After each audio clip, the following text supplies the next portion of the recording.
Eureka no ar, ô maravilha, né? É animada Beleza. a vinheta de abertura, não é, Oswaldo? É animada, é uma maravilha. Muito obrigado à companhia, você que está conosco, muito obrigado por esses 19 anos, né? Imaginava que não durássemos um ano, professor Oswaldo, lá se vão 19 anos.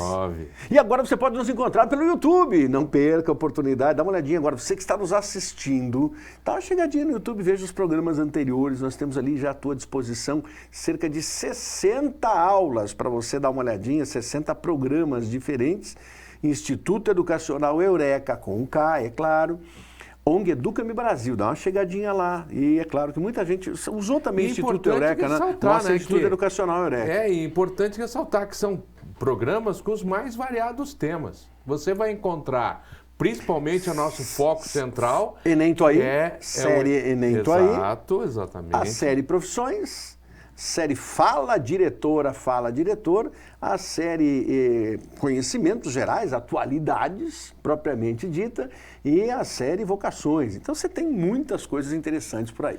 Por exemplo, você não está se preparando para o Enem, mas Sim. você gosta de cultura, gosta de conhecimento, venha conosco, tenho certeza que você vai gostar dos temas, não tenho dúvida. Falando em tema, o programa de hoje é sobre redação. Enem Tuaí, série Enem Tuaí, redação. Mas mistura redação com atualidades, Oswaldo. Por quê? Porque hoje nós traremos possibilidades temáticas para redação. Então vamos direto para a telinha. Coloca para nós, Edu, nosso bom editor que está ali na companhia. Está aí para nós, Oswaldo.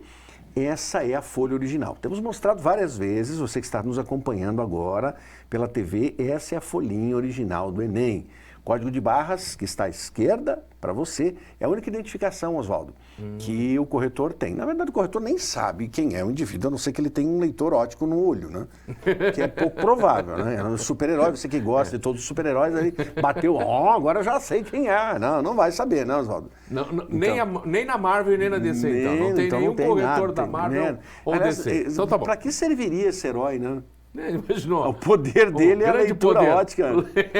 Ele serviria para um supermercado. Super leitor de barras. Ele ficaria ali no supermercado. Acho que ele serviria para isso. Uma loja, uma grande loja, uma rede de loja, ele serviria para isso. Seria bem-vindo, né? Porque qual é a sua função? Bom, eu sou empregado para trabalhar, eu sou um profissional, eu sou um contratada para isso. Não, somos bobagem. Falemos sobre o que interessa. Vamos lá, por favor. Vamos ao que interessa.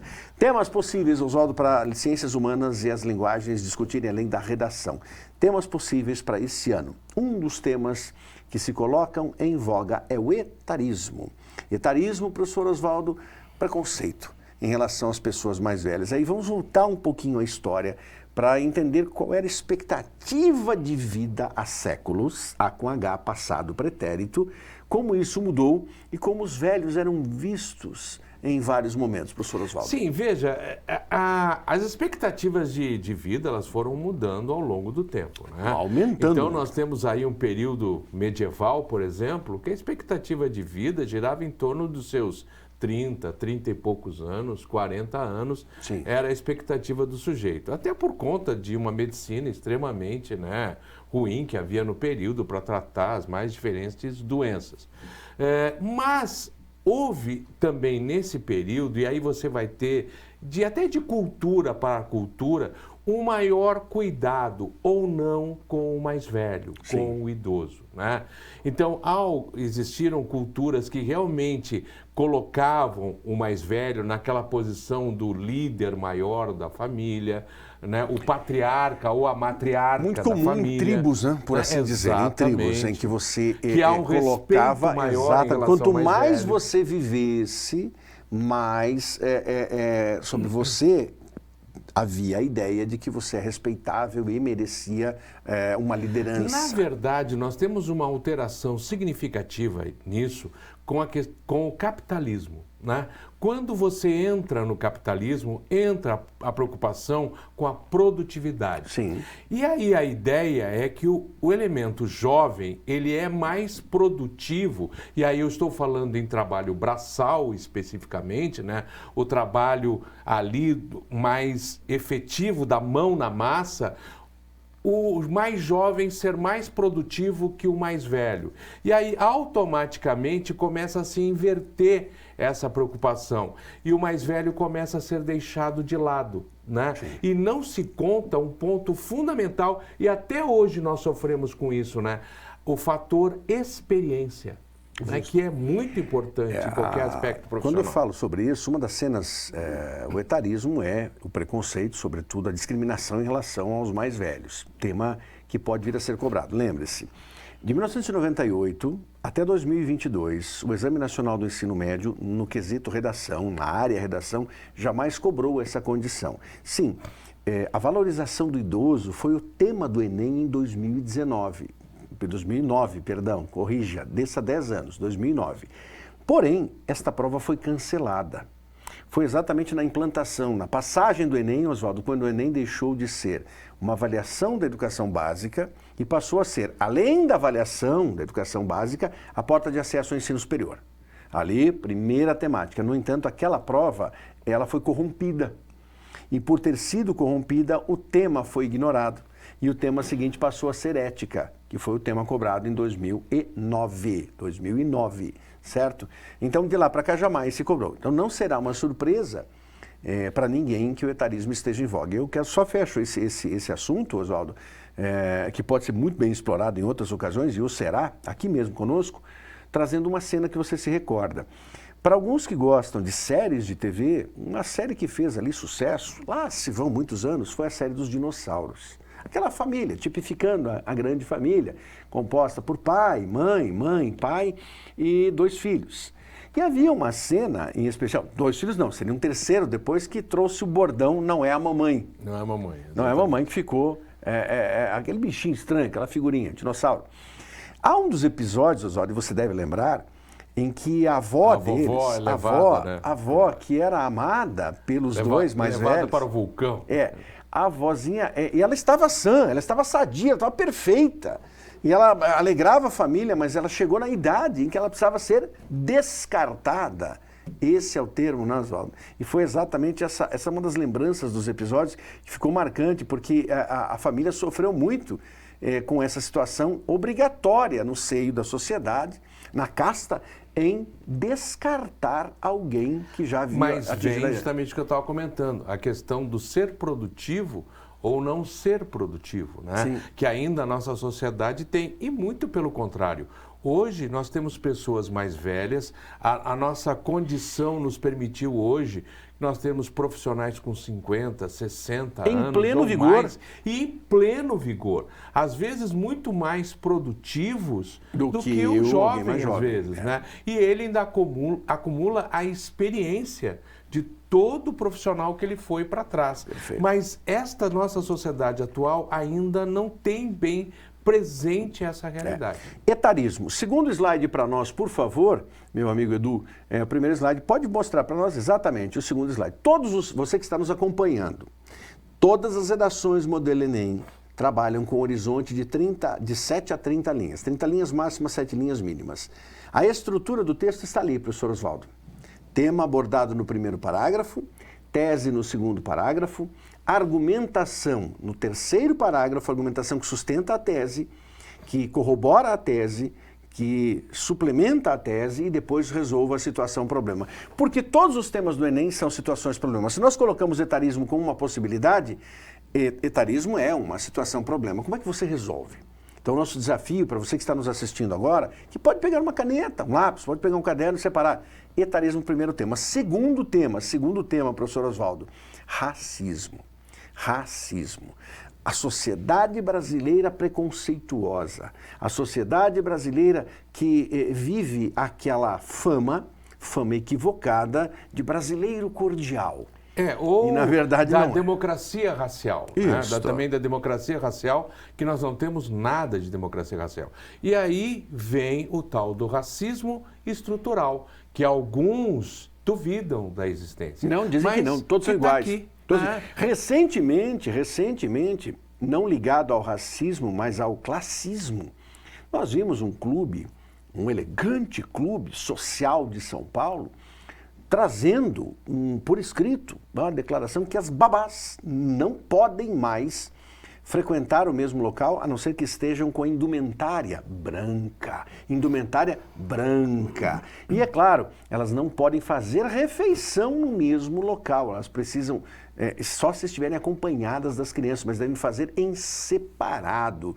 E algumas pessoas dizem, não, mas isso é uma prerrogativa do clube. A segregação é uma prerrogativa? Racial ou social é uma prerrogativa? Você não pode praticar segregação ou preconceito, seja onde for, dentro do território nacional. O Brasil tem leis contra isso. E é um absurdo. Na verdade, vamos ser corretos, na verdade, não deveria precisar lei, né? Não deveria precisar. E fica bem claro, aqui nós estamos dizendo que o clube não tem a sua razão. Bom, o clube como entidade autônoma tem a sua razão de fazer o que quiser dentro do seu conselho de associados, se assim deixaram. Mas do ponto de vista ético, do ponto de vista moral, é muito deprimente que um clube faça assim. Francamente, se eu modestamente fosse sócio de um clube como esse, eu me retiraria. Antes, claro, faria todo o protesto e depois me diria, não sirvo, eu não sirvo. Vocês estão além de mim, infelizmente além para onde eu nunca quero ir. Você cria o ser humano maior e o ser humano menor, né? Quer dizer, de maior qualidade, o ser humano superior e o ser humano inferior. E de onde porque ele tem uma condição isso? social ou uma condição de pele diferente. Aí é que está o ponto. Mas alguns dirão, Marlos, alguns dirão o seguinte, né, aquela besteira. Mas, ora, para chegar onde eu estou, tendo a possibilidade de ser sócio do clube com as minhas prerrogativas, ganhe o suficiente para chegar onde eu estou, como se as condições fossem iguais. As mesmas de nascimento. Por falar nisso, está nascendo o final desse bloco, professor Oswaldo. Então você teve o quê? Etarismo e racismo. Etarismo e racismo. No segundo bloco falaremos sobre o quê? A inteligência artificial, mercado de trabalho e o esporte na formação cidadã.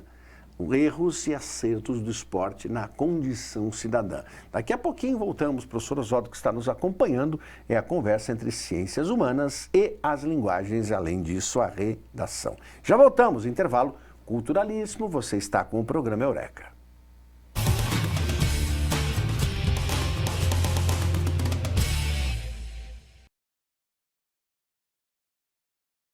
Eureka voltando, você que está conosco, olha, acompanhe, hein?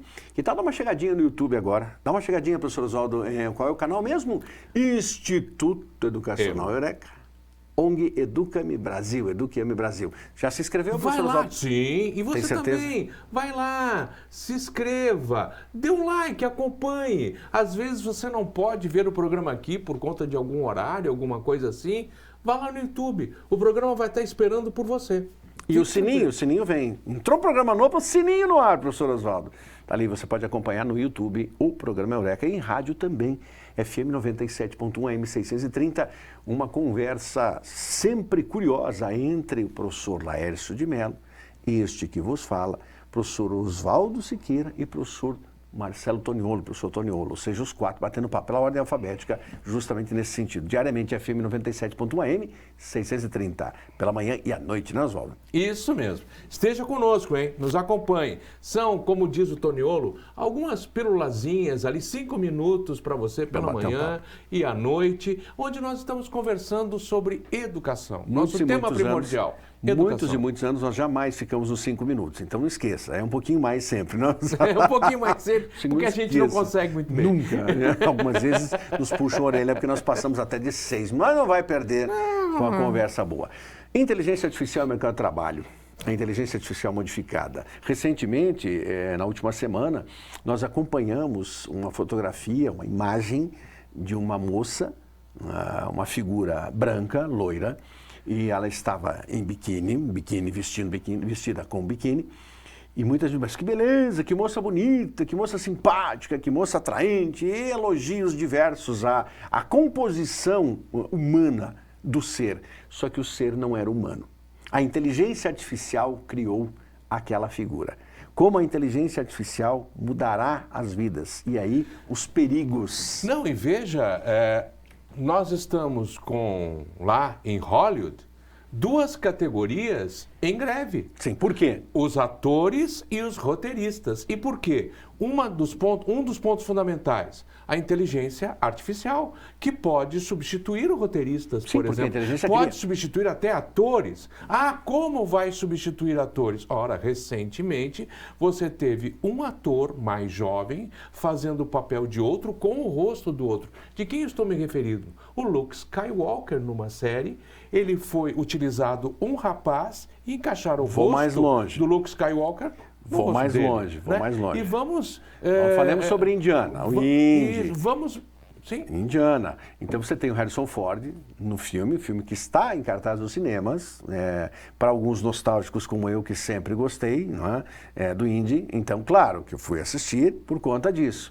E ali, efetivamente, você tem um momento no filme, claro, você vai assistir o filme, vai ter um momento em que necessariamente o que ocorre, a inteligência artificial criou o Harrison Ford para protagonizar cenas nas quais ele está jovem. E veja, agora, recentemente passou uma série da Marvel na Disney, dê uma olhadinha, em que está lá toda uma introdução feita por inteligência artificial. Sim. Todos os créditos, toda a introdução do filme feita por uma inteligência artificial, que eles jogaram os dados do que eles queriam e a inteligência artificial economicamente é um espetáculo, porque é baratíssimo em relação aos custos de uma locação, de atores. Aí é que entram os atores, o professor Oswaldo falou dos roteiristas, mas os atores também.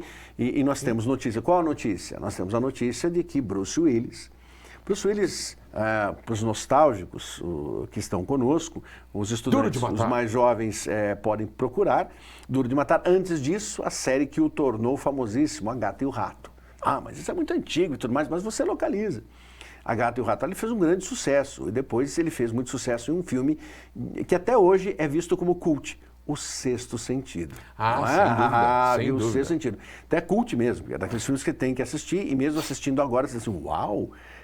Então, Bruce Willis, e é claro, o Oswaldo citou a série Duro de Matar, a franquia Duro de Matar, o Bruce Willis está com uma doença incurável, degenerativa, de comprometimento físico e também completamente, memória, né? Memória, também compromete a memória. Absoluta, né? E o que aconteceu? Parece que a família, isso que a imprensa noticiou, a imprensa norte-americana, noticiou que eles assinaram um contrato cedendo os direitos à imagem do Bruce Willis para que ali na frente ele ainda esteja em filmes, moço, renovado, remodelado, remoçado, tudo por inteligência artificial. Então a pergunta que se coloca é, a inteligência artificial criará novos empregos? Quais? Retirará empregos atuais?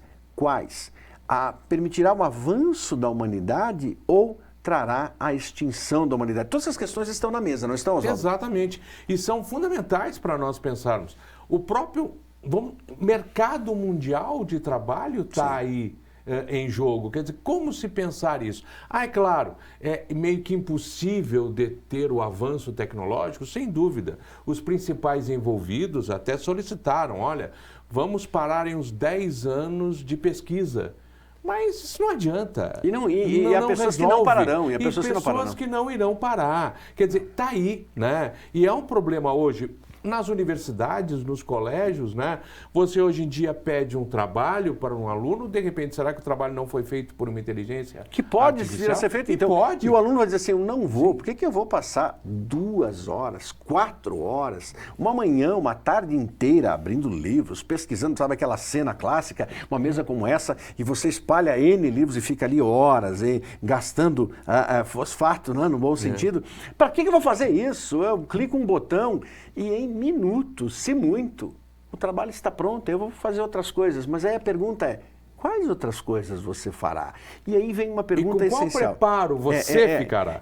Exatamente. Como o homem chegou a essa construção? O homem chega, normalmente, o homem avança pela necessidade. O homem precisava de luz, o homem conseguiu produzir a luz. O homem precisava beneficiar alimentos, ele beneficia alimentos por causa da necessidade. Não havendo mais necessidade, porque as coisas ficaram tão fáceis para onde irá esse homem? Por isso que alguns dizem que é a extinção da humanidade. Sim, Aquele percurso todo já não tem que percorrer. E aí você poderia ver 2 filmes que fazem 2 olhares sobre isso. Filmes que não são novos, mas que fazem 2 olhares sobre isso. Um filme, O Exterminador do Futuro, com Schwarzenegger. Né? Mas a série, onde uma inteligência artificial toma o controle sobre o mundo e, no final das contas, tenta eliminar a raça humana. Só me permite, só uma lembrança. Sim. Oswaldo está falando sobre um filme dos anos 80. Exatamente. Tá, Mas eu vou mais para trás. Isso. E nós temos um filme da década de 60 para 70, quando 2001. A Odisseia no e espaço. o computador central da nave, chamado HAL, que simplesmente toma o controle da nave e vai determinar o que realmente vai acontecer com os astronautas no caminho que eles estão indo para Júpiter. Extremamente interessante. Richard Dreyfuss? 2 encaminhamentos diferentes. Não. Contatos imediatos. Contatos imediatos. Exatamente. Isso. Outro filme que vale a pena nessa citação, para você refletir, e aí, é claro, os nostálgicos vão ficar com o antigo, com o Harrison Ford, né, com o Indy, né, falamos isso no primeiro bloco, outros não necessariamente, agora no segundo bloco também. Pense em O Caçador de Androides. Exatamente, certo? Também é verdade. Então, Blade Runner. Os replicantes. O Blade Runner, e você fica com a versão original, mas tem a segunda versão também. Então, mais uma temática, né, Oswaldo? Sim, Nessa temática, Edu, coloca para nós, por favor, os próximos slides. Nessa temática, olha só. Então, você viu a composição, a estrutura do texto. A estrutura do texto é essa. Novamente, para você que não assistiu o primeiro bloco, está aí conosco, para tirar fotinho. Tá? Você está com a TV, assista. Tá? Então, clica a fotinho aí. Tema, tese, argumentos, propósito de intervenção. Próximo slide, por favor. Agora, como se corrige um texto, Oswaldo? Sempre assim. 5 pedacinhos, 5 competências. E ali você tem justamente a competência 1, norma culta. Pode colocar a competência 2, por favor. Você tem na competência, isso, maravilha. Competência 2, adequação à proposta, escrever sobre o que se pede, ali o tema do ano passado, os desafios para a valorização de comunidades e povos tradicionais do Brasil. Pode clicar para a competência 3, por favor. Competência 3, seleção e organização de argumentos. Pode colocar a competência 4, por gentileza, desenvolvimento da argumentação, desenvolvimento argumentativo. Se você seleciona, você tem que argumentar. E na sequência, por favor, a competência 5, resolva o problema. Ali para você, o pré-ENEM do Centro Universitário Uninter. Esse pré-ENEM é um pré-ENEM gratuito. Você pode se inscrever em 2 minutos e pode assistir hoje a 477 aulas. Esse é um projeto social da Fundação Wilson Pickler que nós apoiamos plenamente. Nós damos aula ali, não é, Oswaldo? Exatamente. Então, é um projeto social. E aulas como você nunca viu. Porque são aulas multidisciplinares. E interdisciplinares, mesma área. Interdisciplinares. Professores de diferentes áreas ou da mesma área, trabalhando juntos uma mesma questão, isto é, analisando essa mesma questão por diferentes olhares de suas disciplinas. Então vale a pena, uninter.com/enem. Você se inscreve, fica à disposição para assistir às aulas que você desejar. Não é necessário abrir a aula para saber o assunto. Longe disso, você tem uma sinopse indicativa antes para saber o que os professores tratarão, quais os assuntos, quais as temáticas. Então, bem tranquilo nesse sentido, né, Oswaldo? Quarta temática relevante para nós é justamente o esporte na construção da cidadania. Você sabe, Oswaldo, que desde 1998 jamais o Enem cobrou algo relacionado ao esporte. E é importante cobrar, né? Porque Sim. O esporte é uma das pontas da educação. E uma das pontas primordiais da educação, né? Nos próximos programas estarão conosco a professora Ana Zatar, né? Já tem a agenda contigo para bater um papo, né, Oswaldo? Exatamente, já está programado aí. Programado para estar conosco. E em 2 programas você assistirá, acompanhará a professora Ana aqui conosco, ela que é profissional de educação física e sempre trabalha com as questões de linguagens no Enem. Mas por que essa temática é importante? Porque o esporte ele é um agregador. Mas, ao mesmo tempo, o esporte demonstra, não o esporte, mas o entorno dele, uma série de debilidades da condição humana, como, por exemplo, o racismo, que nós falamos lá no primeiro bloco. Sim. Racismo mesmo. Então, ele está presente. Vivemos isso no começo desse ano. Vários atletas brasileiros passaram por isso. Temos, assim como referência, Vinícius Júnior. Mas houve outras situações, recentemente, clubes brasileiros... Lamentavelmente, no esporte, o racismo tem se destacado muito. Clubes brasileiros, quando vão para alguns países da América do Sul para disputas da Libertadores, sofrem exatamente isso. Não há jogo em que não exista esse racismo estrutural presente também na América Latina, né? Por assim dizer. Então, são situações. Mas, além disso, eu vou para o esporte como um agregador da condição humana e um desenvolvimento do próprio exercício de coletividade dentro do esporte. E nesse ano, várias atletas... O esporte também é um espaço de sociabilidade, né? Eu coloco o esporte na condição feminina. Nesse ano nós tivemos a tenista brasileira, de grande destaque, fazendo campeonatos, como Roland Garros, por exemplo. O Wimbledon, ela teve uma dificuldade maior por uma condição física, mas indo além e renovando um esporte tão belo como é o tênis. O skate, outra modalidade formidável, nós temos ali esta garota de grande projeção chamada Raíssa, e é claro, ela deixa. E agora, recentemente, as mulheres, as garotas, as moças, as meninas do futebol brasileiro fazendo um belo trabalho. Alguém vai dizer assim, mas elas nem passaram da primeira fase. Elas já passaram de muitas fases. Exatamente. O curioso é que nós comentamos... E por muitas fases aqui dentro mesmo, para serem reconhecidas. Exatamente. Nós falamos isso nos programas de rádio, inclusive, a inteligência artificial criando fotos das seleções brasileiras que nunca existiram. Aí você vê a junção de assuntos. Mas falando em junção, o Edu vai nos puxar a orelha que tem que terminar o programa. Então vamos lá. Fechando, obrigado, meu amigo, pela companhia. Eu agradeço, irmão. Você fica com 4 temas, 4 possibilidades para escrever. Etarismo, racismo, inteligência artificial e mercado de trabalho e, é claro, de olho necessário no esporte, na construção da cidadania e na participação feminina. Até o próximo programa. Não perca!